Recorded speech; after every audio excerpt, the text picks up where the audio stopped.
जिले की हर खबर सबसे पहले आप तक पहुंचाने का वादा, बस यही है एक इरादा। आज ही लगाए अपना पद्मेश डिजिटल सेटअप बॉक्स। नमस्कार, आप देख रहे हैं पद्मेश 24/7 न्यूज बुलेटिन की शुरुआत करते हैं हेडलाइन से। पंचायत चुनाव पर आया एक और अहम मोड़। मध्य प्रदेश निर्वाचन आयोग ने जारी किया आदेश। पंचायत चुनाव की मतगणना होगी पर चुनाव परिणाम नहीं होंगे घोषित। त्रिस्तरीय पंचायत चुनाव ओबीसी मुद्दे पर कांग्रेस भाजपा एक दूसरे पर लगा रही है गंभीर आरोप। कोई फूका पुतला तो कोई ले रहा है प्रेस वार्ता। कड़ाके की ठंड से बेखबर नगरपालिका परिषद। घर से बाहर निकलने वालों को नहीं मिल रहा है अलाव का सहारा।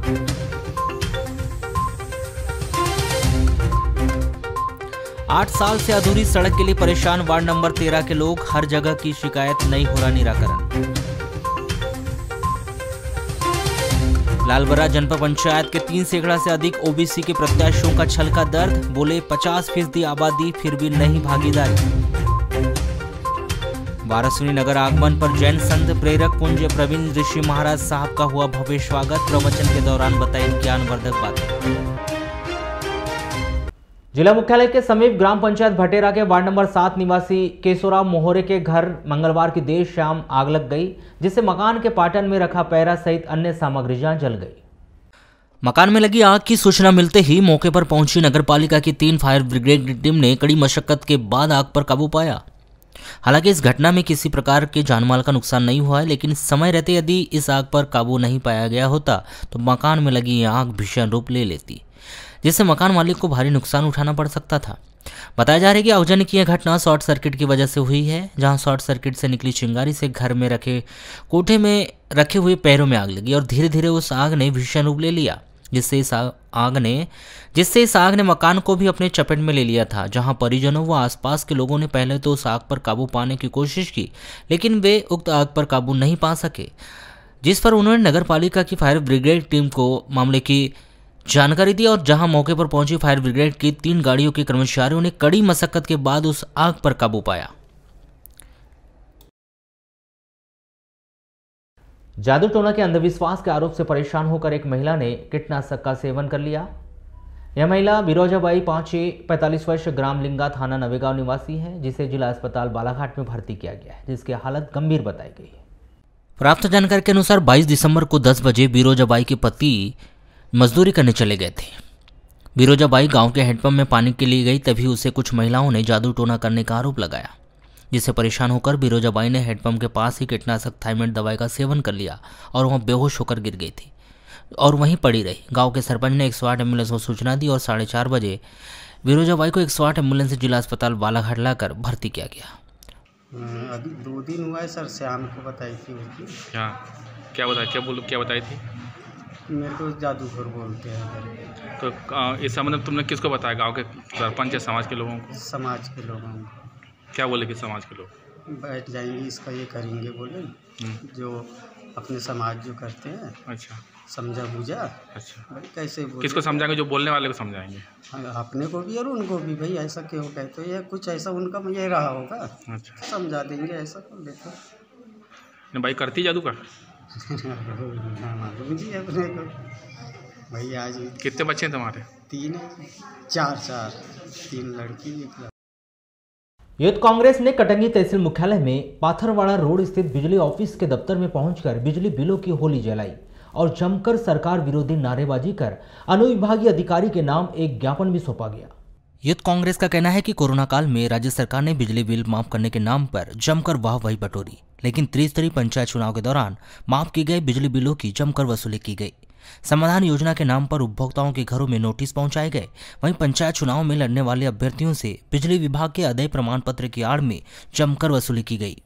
बिजली बिल माफ करो, माफ करो, माफ करो। बिजली बिल माफ करो, माफ करो, माफ करो। शिवराज तेरी तानाशाही नहीं चलेगी, नहीं चलेगी। शिवराज तेरी तानाशाही नहीं चलेगी, नहीं चलेगी। युवा कांग्रेस जिंदाबाद, युवा कांग्रेस जिंदाबाद। मध्य प्रदेश में होने वाले त्रिस्तरीय पंचायत चुनाव में ओबीसी आरक्षण को लेकर पेंच फंसता जा रहा है। एक ओर जहां सुप्रीम कोर्ट के द्वारा ओबीसी आरक्षण को समाप्त करने की बात कही जा रही है, तो वहीं दूसरी ओर मध्य प्रदेश की शिवराज सरकार ओबीसी वर्ग को रिझाने के लिए ओबीसी आरक्षण के साथ ही चुनाव करवाने की बात कही जा रही है। त्रिस्तरीय पंचायत चुनाव में ओबीसी आरक्षण एक तरह से सरकार के गले की फांस बन गई है। यदि सरकार के द्वारा सुप्रीम कोर्ट के आदेश के अनुसार चुनाव संपन्न करवाती है तो उन्हें आगामी चुनाव में इसका खामियाजा भुगतने का डर भी सता रहा है। प्रदेश की 50% से अधिक आबादी अगर देखी जाए तो वो ओबीसी वर्ग से आती है और ऐसे समय में ओबीसी आरक्षण के बिना चुनाव करवाना सरकार के लिए एक टेढ़ी खीर साबित होगा। लालबरा जनपद पंचायत क्षेत्र के अंतर्गत 77 ग्राम पंचायत है, जिसमें वर्ष 2014 में अन्य पिछड़ा वर्गों के लिए 325 पंच, 19 सरपंच, 6 जनपद सदस्य व 1 जिला पंचायत सदस्य के लिए आरक्षित की गई थी, किंतु वर्तमान में उक्त सीटें सामान्य कर दी गई, जिसे ओबीसी वर्ग के द्वारा सुप्रीम कोर्ट के इस निर्णय को गलत बताया जा रहा है एवं इस निर्णय से ओबीसी वर्ग का दर्द छलकता दिखाई दे रहा है। दिनों जो सुप्रीम कोर्ट का आदेश आया, जिसमें सुप्रीम कोर्ट द्वारा ओबीसी की जो सीटें थी उसको निरस्त करते हुए सभी को समान सीट करने की यानी प्रक्रिया की गई। इससे जो ओबीसी की जो सीटें थी उसमें सामान्य लोग चुनाव लड़ेंगे। इससे एक तो सबसे पहली बात तो ओबीसी जो एक बहुत बड़ा वर्ग है उसका हक मारा गया है, उसको ओबीसी को आरक्षण मिलना चाहिए, पहली तो मांग हमारी शासन से ये है। और इससे अगर समान सीट अगर चुनाव होते हैं तो इसमें बहुत से लोग चुनाव लड़ेंगे, जिसमें सामान्य और ओबीसी सभी वर्ग के रहेंगे। और जहाँ तक ओबीसी का सवाल है तो ओबीसी जो समाज के लोग हैं वो आर्थिक रूप से बहुत पिछड़े होते हैं और इसी आर्थिक रूप से पिछड़े होने के कारण उनको आरक्षण दिया गया था। लेकिन इस आरक्षण में अगर सामान्य लोग अगर चुनाव लड़ेंगे तो सामान्य लोग चूँकि धन बल से मजबूत रहते हैं तो इसके कारण ज़्यादा लोग चुनाव लड़ेंगे, धन बल बहुत लगेगा, इससे काफ़ी ओबीसी के लोग चुनाव लड़ने से वंचित हो जाएंगे और ओबीसी लोगों का यानी हक मारा जाएगा। इसलिए हमारी शासन से पुरजोर मांग है कि जो पूर्व की तरह जैसा आरक्षण प्रक्रिया चलती थी ओबीसी, एसटी, एससी इन सबको आरक्षण मिलना चाहिए, उसके बाद ही चुनाव कराना जाए, नहीं तो चुनाव को रोक दिया जाए। अभी किस तरह से क्षेत्र में माहौल चल रहा है? अब आरक्षण तो जैसे तैसे सबसे पहले तो चुनाव का डिसीज़न ही गलत है, क्योंकि अभी का समय चुनाव के लिए उचित नहीं है। हाल ही में एग्ज़ाम भी होने वाले हैं बोर्ड क्लासेस के। 17 फरवरी से एग्ज़ाम पहले घोषित कर दिए मुख्यमंत्री जी ने, फिर उसके बाद में कोरोना ओमिक्रॉन बहुत चल रहा है, इसका भी बहुत असर पड़ेगा जनता पे। हम लोग को प्रचार प्रसार हर चीज़ में दिक्कत आएगी प्रत्याशी को। और जो आरक्षण ओबीसी का आरक्षण जो उन्होंने कैंसिल किया है, ये इससे बहुत आहत हो रहा है ओबीसी वर्ग को, क्योंकि इसमें सभी को मतलब समस्या बहुत बढ़ जाएगी, प्रत्याशी बढ़ जाएंगे और जो मौका मिलता था ओबीसी को विशेष तौर पर वो उनसे छीना जा रहा है। इससे हम लोग खुश नहीं हैं। अरे हर कोई मायूस नज़र आ रहा है। हर कोई मायूस है, क्योंकि हर मतलब ओबीसी को जो मिलता था अवसर वो ना मिलके और बहुत प्रत्याशी अधिक से अधिक बढ़ जाएंगे, जिसके कारण ओबीसी वर्ग को बहुत दिक्कत है, इससे बहुत मायूस है, उनको अपना डिसीज़न चेंज करना चाहिए। तो अभी मतदाताओं में किस तरह से रुझान क्या समझ में आ रहा है? मतदाताओं में तो अभी ऐसा कुछ कोई रुझान ही नहीं है, क्योंकि सभी कोई ओमिक्रॉन से डरे हुए हैं और सबसे पहले तो उनका इस समय इलेक्शन कराना ही गलत है, उचित नहीं है। यानी जैसे मान लीजिए जैसे आपकी जो जनपद क्षेत्र थी पिछले बार आरक्षित थी वो महिला वर्ग को, अब सामान्य कर दिया गया, तो इससे तो संख्या भी बढ़ेगी प्रत्याशियों की। हाँ, प्रत्याशियों की संख्या तो बढ़ना ही है, इससे सामान्य करने से प्रत्याशी अधिक से अधिक हो जाएंगे, ओबीसी का अधिकार मतलब खत्म हो गया समझ लो, यही बोलेंगे अपन। तो क्या कर दिया गया? सुप्रीम कोर्ट ने जो निर्णय लिया है, यह निर्णय पिछड़े वर्ग के लिए गलत निर्णय है। क्यों गलत निर्णय है? पिछड़े वर्ग के लिए ओबीसी आरक्षण एक बहुत महत्व है। हमको ओबीसी वर्ग को आरक्षण मिलने से हम बड़ी बड़ी राजनीति तक पहुंच सकते हैं, क्योंकि सामान्य वर्ग को मिलने से हम पिछड़े वर्ग जहां के वहीं रह जाएंगे और सामान्य वर्ग धन बल खर्च करके हमसे आगे बढ़ जाते हैं। पिछड़े वर्ग का यही पिछड़ जाता है ओबीसी वर्ग का। हम चाहते हैं कि हमको आरक्षण दिया जाए और ओबीसी आरक्षण पे ही पंचायत चुनाव करवाया जाए। जैसे मानो सामान्य पर अगर चुनाव होते तो फिर इसमें प्रत्याशियों की संख्या भी बढ़ेगी। प्रत्याशियों की संख्या बराबर पड़ेगी ओबीसी की संख्या। तो इससे ग्राम विकास में किस तरह से ग्राम विकास जो होता है ये पिछड़ों के कारण ही तो ओबीसी के कारण होता है, क्योंकि ओबीसी जनसंख्या ज़्यादा है, चाहे पंचायत में बोलो या प्रदेश स्तर में बोलो। आज प्रदेश स्तर में बोलो तो ओबीसी की संख्या 52 से 54% है। वैसे ही हम पिछड़े वर्ग को देखते हुए निर्माण कार्य को गति देते हैं और गति को आगे बढ़ाते हैं, जिससे हमारा बाहुल पिछड़ा वर्ग है बहुत खुश होते हैं कि चलो हमारा पिछड़ा वर्ग सरपंच है, दौड़ दौड़ के निर्माण कार्य कर रहे हैं। जैसे अभी मतदाताओं में किस तरह से रुझान आ रहा है? मतदाता में रुझान ये आ रहा है कि पिछड़े वर्ग में अगर आरक्षण मिलता है ओबीसी के, तो हम सरपंच बनाने में सहयोग प्रदान बराबर करेंगे, लेकिन सामान्य यदि सीट आती है तो विरोध प्रदर्शन करेंगे। ये पब्लिक से रुझान हमारे को आ रहा है। तो क्या होना चाहिए? हमको ओबीसी आरक्षण होना चाहिए, ओबीसी आरक्षण पे चुनाव होना चाहिए। पब्लिक लालबरा जनपद पंचायत के अंतर्गत वर्ष 2014 में आयोजित त्रिस्तरीय पंचायत चुनाव में ओबीसी वर्ग के लिए जनपद सदस्यों के लिए क्षेत्र क्रमांक 6 में अन्य पिछड़ा वर्ग महिला, क्षेत्र क्रमांक 8 में अन्य पिछड़ा वर्ग महिला, क्षेत्र क्रमांक 20 में अन्य पिछड़ा वर्ग महिला, क्षेत्र क्रमांक 22 में अन्य पिछड़ा वर्ग, क्षेत्र क्रमांक 24 में अन्य पिछड़ा वर्ग एवं 19 ग्राम पंचायतों में सरपंच व पंच के लिए 325 पद के लिए अन्य पिछड़ा वर्गों के लिए आरक्षित की गई थी, जहां वर्तमान में संशय की स्थिति बनी हुई है और उम्मीदवारों में भी किसी तरह का उत्साह व रुझान दिखाई नहीं दे रहा है और चुनाव को लेकर इन क्षेत्रों में मायूसी छाई है। पिछले बार मैंने जनपद सदस्य का जो चुनाव लड़ी थी बहुत उत्साह के साथ लड़ी थी, क्योंकि ओबीसी आरक्षण था। इस बार ओबीसी आरक्षण को समाप्त कर दिया गया है, तो उसमें थोड़ी सी हम लोगों को मायूसी हो गई है। किस तरह से परेशानियाँ आएगी फिर? जैसे सामान्य हो जाएगा तो उसमें बहुत लोग उपस्थित रहेंगे, उम्मीदवारों की संख्या बढ़ जाएगी। हाँ, उम्मीदवारों की जो संख्या है बढ़ जाएगी, तो उसमें हम लोगों को दिक्कत पड़ेगी। जैसे आपके क्षेत्र में किस वर्ग के लोग ज़्यादा हैं? हम लोगों के क्षेत्र में ओबीसी की संख्या ज़्यादा है। जैसे ओबीसी को समाप्त कर दिया तो किस तरह से परेशानियाँ होगी ओबीसी वर्ग को? परेशानी तो हम लोगों को बहुत, यानी ओबीसी आरक्षण समाप्त होने पे तो हम लोग तो सुनने ही रह गए ना, कुछ है ही नहीं है उसमें। तो फिर क्या महत्व है, क्या तत्व है कि हम लोग ओबीसी अब रहे? सामान्य में ऐसा है, अन्य और दूसरे जो खड़े होंगे उनके साथ हम लोगों को बहुत दिक्कत पड़ेगी। हम लोग सामान्य वर्ग में यानी पिछड़े वर्ग में कहना चाहिए पैसों की दिक्कत जाएगी, हम लोग सामान्य कहना चाहिए मध्यम वर्ग में चुनाव लड़ने में बहुत ज़्यादा दिक्कत पड़ेगी। तो फिर इससे ओबीसी वर्ग का कैसे विकास होगा फिर जब सामान्य लोग ही आ जाएंगे? देखिए, असमंजस की स्थिति बनी हुई है। अब सुप्रीम कोर्ट के जो आदेश है, अपनी सरकार अब कुछ ना कुछ तो उसमें थोड़ा हल निकालेगी। जैसे मान लीजिए कि जो ओबीसी वर्ग अपना सबसे अधिक संख्या है, तो इसमें पिछड़ जाएगा क्या आगे बढ़ेगा समान वर्ग आने से? इसमें पिछड़ जाएगा। हाँ, 70% अपने यहाँ ओबीसी संख्या है और 30% में तो ST SC है, तो ओबीसी वर्ग पिछड़ जाएगा इससे। हाँ, इससे ओबीसी वर्ग पिछड़ जाएगा। जैसे उम्मीदवारों में किस तरह से भी है जैसे क्षेत्र में चुनाव को लेकर? अभी तो कुछ समझ में नहीं आ रहा है, सब मायूस है। सब मायूस है। उनमें जो समान वर्ग कर दिया गया, निश्चित ही हम तो इस सुप्रीम कोर्ट का जो आदेश है उसकी हम निंदा करते हैं, क्योंकि जिस प्रकार से ओबीसी के साथ में आए दिन हम देख रहे हैं कि एक प्रकार से अनदेखा किया जा रहा है, तो कहना चाहिए गवर्नमेंट को इस चीज़ पर विचार करना चाहिए, क्योंकि हमारे देश में और प्रदेश में ओबीसी की जनसंख्या इतनी है कि अगर पूरी जनसंख्या को हम मिला दें अन्य जातियों की, तो ओबीसी की दुगनी होती है, आधी से भी ज़्यादा हो जाती है।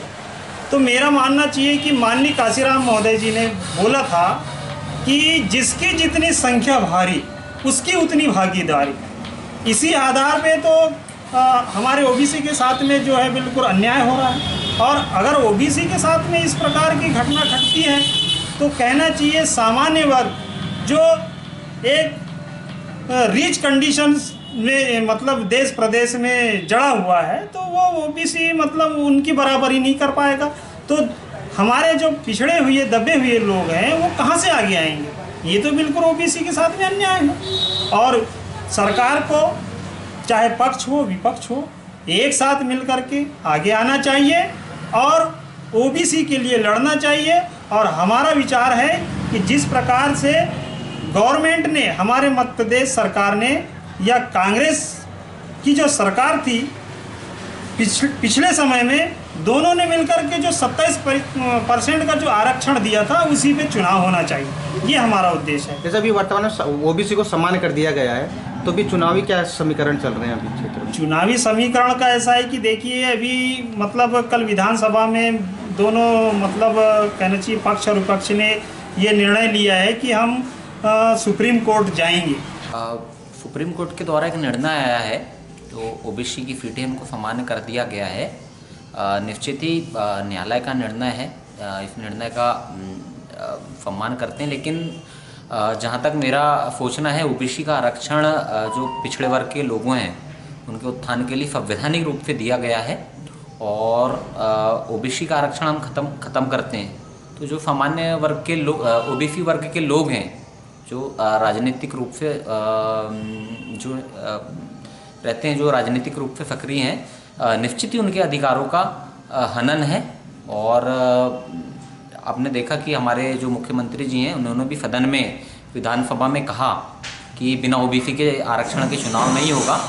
हमारी सरकार ओबीसी आरक्षण को लेकर संवेदनशील है, और हम लोग, हमारी सरकार आज नहीं तो कल सुप्रीम कोर्ट रिट पिटीशन दायर करने वाली है, और मुझे पूर्ण विश्वास है कि ओबीसी के जो हितों की रक्षा भारतीय जनता पार्टी की सरकार करेगी, और ओबीसी का जो संवैधानिक आरक्षण हमें मिला हुआ है उसी के साथ चुनाव होंगे, ऐसा मुझे पूर्ण विश्वास है। जैसे हमारे चुनाव नहीं होते तो किस तरह से हनन होगा फिर ओबीसी वर्ग का? लगभग 7.5 साल से चुनाव नहीं हुए हैं, मतलब एक गंभीर एक विषय मुझे लगता है, क्योंकि आने वाले जो जनरेशन है उसको प्रतिनिधित्व नहीं मिल पा रहा है। और अगर ओबीसी वर्ग को बिना आरक्षण के चुनाव होते हैं तो निश्चित ही एक वर्ग को इसका लाभ नहीं मिल पाएगा, जो सही में एक बहुत दुख का विषय है। तो अभी क्षेत्र में किस तरह से है इसको सामने? अभी इस विषय को पंचायत चुनाव में जैसे तैसे चुनाव की तारीख करीब आएगी, चुनावी माहौल बढ़ता जाएगा। वैसे वैसे इस पूरे समर में शामिल नहीं होने का दर्द, ओबीसी वर्ग का दर्द भी बढ़ता जाएगा। फिलहाल देखना अब यह है कि न्यायालय कब तक दूसरे आदेश के रूप में ओबीसी वर्ग के प्रत्याशियों को मरहम देती है। लालबर्रा से पद्मेश 24/7 के लिए नीतीश श्रीवास के साथ राजू पंचेश्वर की रिपोर्ट। लालबर्रा पुलिस ने नशे की हालत में लकड़ी से भरे ट्रक को तेज गति से चलाते हुए ट्रक चालक धुरवाड़ा सिवनी निवासी 35 वर्षीय राधेश्याम मुइके को 21 दिसंबर की रात 9 बजे पकड़कर ट्रक को जब्त किया है, एवं 22 दिसंबर को मोटर व्हीकल एक्ट की धारा 185 के तहत मामला पंजीबद्ध कर मामले को न्यायालय में पेश किया गया। प्राप्त जानकारी के अनुसार पुलिस के द्वारा 21 दिसंबर की रात 9 बजे ग्राम गश्त किया जा रहा था, और ग्राम मानपुर पुलिया के पास रोड में एक ट्रक चालक अपने ट्रक तेज गति से चलाते हुए मिला, जिसे रोककर पूछताछ की गई, जिसने अपना नाम घुरवाड़ा थाना धूमा निवासी 45 वर्षीय राधेश्याम मुइके एवं ट्रक मालिक का नाम इंद्रपाल सिंह जबलपुर निवासी बताया। ट्रक चालक नशे की हालत में गर्रा डिपो से लामता की ओर लकड़ी के लट्ठों को ट्रक में ले जा रहा था, एवं ट्रक तेज गति व लापरवाही पूर्वक चला रहा था, जिससे किसी भी समय बड़ी दुर्घटना घटित हो सकती थी। एवं मार्ग से गुजरते समय मानपुर में भी ट्रक चालक तेज गति से ट्रक को चला रहा था, जिस पर ग्रामीणों ने भी ट्रक को रोक लिया था। वाराणसी नगर के जयस्तंभ चौक पर बुधवार को प्रदेश भाजपा के आह्वान पर भाजपा पिछड़ा वर्ग मोर्चा जिलाध्यक्ष अजय बिसेन के नेतृत्व में पूर्व मुख्यमंत्री कमलनाथ, राज्यसभा सांसद दिग्विजय सिंह, विवेक तनखा के पुतलों का दहन किया गया, जिसमें मध्य प्रदेश के पूर्व मुख्यमंत्री कमलनाथ, वर्तमान राज्यसभा सांसद दिग्विजय सिंह, विवेक तनखा के पुतले जलाकर आक्रोश व्यक्त करते हुए पुतला फूंका गया।